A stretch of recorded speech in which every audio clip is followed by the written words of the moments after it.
Hello friends, இன்னைக்கு நம்ம ஒரு பாலிவுட் மூவி தாங்க பார்க்க போறோம். 2007ல வெளியாகி பிளாப் ஆன ஒரு கல் படமான அவரப்பன் படத்தோட 2ஆம் பாகம் இப்ப வெளிவந்திருக்கு. அந்த படம் தான் எப்படி இருக்குன்னு இந்த வீடியோல பார்க்க போறோம். இந்தியால ஒரு கிராமத்துல ரொம்ப அமைதியான வாழ்க்கையை வாழ்ந்துட்டு இருக்காரு கேங்ஸ்டரான சிவம் பண்டித்ங்கிற கேரக்டர்ல வர இப்ரான் ஷாமி. இறந்து போனா தன்னோட காதலி ஆலியாவை நினைச்சு வாழ்ந்துட்டு இருக்காரு. ஒரு நாள் ஆலியாவோட கல்லறைக்கு பக்கத்துல ஒரு பெண் குழந்தை ஒன்ன பாக்குறாரு. அந்த குழந்தைக்கு காதலியோட பெயரான ஆலியாங்கிற பேரையே வைக்கிறாரு. அந்த குழந்தை கொஞ்சம் வளர்ந்ததுக்கு அப்புறம் தன்னால நல்லபடியா அவளை பாத்துக்க முடியாது அப்படின்னு அவர் நினைக்கிறாரு. அதனால ஒரு தம்பதிக்கு தத்து கொடுக்கறாரு. ஆனா அந்த தம்பதி கொல்லப்பட்டு அந்த சிறுமியான ஆலியா ஒரு பேங்காக் கும்பலால கடத்தப்படுறாங்க. ஆலியாவோட சேர்த்து மொத்தம் 40 பேர் அங்க கடத்தப்பட்டிருக்காங்க அப்படின்னு இன்டர்போல் அதிகாரி சிவம் கிட்ட சொல்றாரு. அவரோட உதவியோட ஆலியாவை காப்பாத்தணும் அப்படின்னு சிவம் இப்ப இறங்குறாரு. பேங்காக் போனதுக்கு அப்புறம் ஒரு சண்டையில ஷோஷா சிக்காந்தர் அவரோட சகோதரியான ஷாராங்கிற கேரக்டர்ல வர திஷா பதனி எல்லோரையுமே காப்பாத்துறாரு.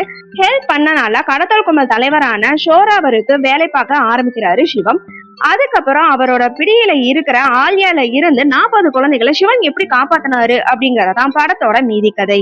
சைஃப் அலிகான வச்சு ஜவானே ஜானமன் படத்தை டைரக்ட் பண்ண நிதின் காக்கர் தான் இந்த படத்தை டைரக்ட் பண்ணிருக்காரு.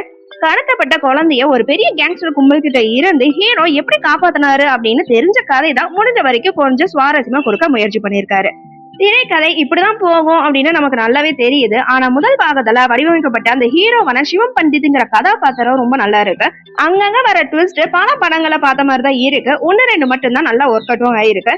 திரைக்கதை ஒரு பக்கம் போனாலுமே சிவம் பண்டித் என்ன செய்ய போறாரு அப்படிங்கிற எதிர்பார்ப்பு சில லாஜிக் மீறல கொண்டு வருது. இருந்தாலும் சிவம் எத்தனை அடி வாங்கினாலுமே கல்லு மாதிரி நிக்கிறதெல்லாம் கொஞ்சம் ஓவரா தாங்க இருக்கு.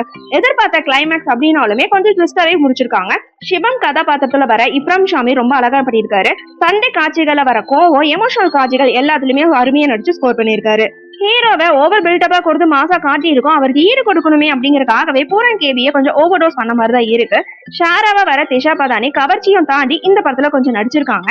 ஷாபானா சுவீந்தரோட கதாபாத்திரங்கள் ரொம்ப அருமையா இருக்கு. பாடல்களும் பின்னணி இசையும் படத்துக்கு இன்னொரு பிளஸ்னே சொல்லலாம். தேவேந்திரோட எடிட்டிங் பொறுத்த வரைக்கும் நிறைய சீன்களை கட் பண்ணிருக்கலாம். விஷ்ணு ராவோட ஒளிப்பதிவு ரொம்ப அருமையா இருக்கு. இப்ரான் ஷாமி சில ட்விஸ்ட், சண்டை காட்சி, மியூசிக் எல்லாம் படத்துக்கு பிளஸ்ஸா இருந்தாலுமே தெரிஞ்ச கதைகளும் சில லாஜிக் மீறல்லாம் படத்தை கொஞ்சம் போர் அடிக்கிற மாதிரி கொண்டு போகுது. ஆக மொத்தத்துல அவரப்பன் 2 எப்படி இருக்குன்னு கேட்டீங்கன்னா ஒரு டீசென்டான வாட்சிங் மூவினே சொல்லலாங்க. ஒன் டைம் வாட்ச் பண்ணலாம். ஓகே ஃப்ரெண்ட்ஸ், நெக்ஸ்ட் வீடியோல பார்க்கலாம். இந்த வீடியோ உங்களுக்கு பிடிச்சிருந்தா லைக், ஷேர், சப்ஸ்கிரைப் பண்ணுங்க. தேங்க்யூ.